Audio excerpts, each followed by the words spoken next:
আজ ভারতবর্ষে উদযাপিত হচ্ছে ৭৮তম স্বাধীনতা দিবস। এই দিনটিকে সামনে রেখে প্রদেশ কংগ্রেস কমিটি হলের সামনে স্বাধীনতা সংগ্রামীদের প্রতিকৃতিতে পুষ্পার্ঘ্য অর্পণ করে ও জাতীয় পতাকা উত্তোলন করে শ্রদ্ধার্ঘ্য নিবেদন করেন। জাতীয় পতাকা উত্তোলন করেন কংগ্রেস বিধায়ক সুদীপ রায় বর্মন। পাশাপাশি দলীয় পতাকা উত্তোলন করেন প্রদেশ কংগ্রেস সভাপতি আশিস কুমার সাহা এবং অন্যান্য পতাকাও যথাযথ মর্যাদায় উত্তোলন করা হয়। এবং অপরদিকে ত্রিপুরা সরকারি কর্মচারী ফেডারেশনও আজকের এই দিনটিকে যথাযথ মর্যাদায় পালন করে স্বাধীনতা সংগ্রামীদের প্রতিকৃতিতে পুষ্পার্ঘ্য অর্পণ করেন, পাশাপাশি জাতীয় পতাকা উত্তোলন করেন, দিনটি উদযাপন করেন।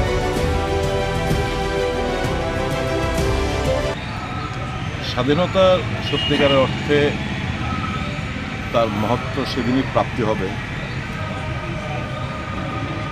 যখন দেশ থেকে গরিবনা দূর হবে, বেকারত্বর জ্বালা থেকে যুব সম্প্রদায় রেহাই পাবে,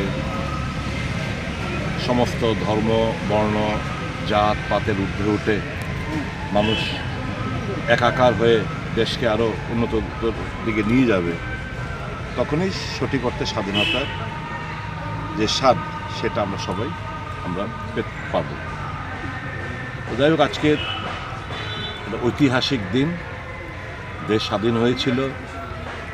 আমরা খুব গভীর শ্রদ্ধার সাথে আমাদের স্বাধীনতা সেনানীদের আমরা স্মরণ করছি। তাদের এই ত্যাগ আমরা কখনো ভোলার না। আমরা স্বাধীনতা যেটা আমরা অর্জন করি সেটা আমরা পাহারা দিচ্ছি, আমরা পাহারাদার। যতই বিপত্তি আসুক না কেন, দেশ সবসময় বহিরাগত শক্তির বিরুদ্ধে এক হয়ে দাঁড়ায়। এটা বারংবার প্রমাণ দিয়েছে। আমরা আমাদের ডিএনএর মধ্যে সেটা রয়েছে। দেশের স্বার্থে যে কোনো স্যাক্রিফাইস করতে দেশের মানুষ একদম প্রস্তুত।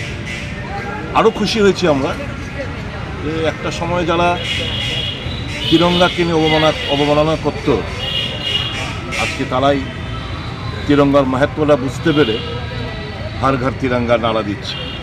আমরা খুব খুশি। সকলকে আবারও স্বাধীনতা দিবসের অনেক অনেক শুভেচ্ছা, প্রাণভরা ভালোবাসা জানাচ্ছি, শ্রদ্ধা জানাচ্ছি।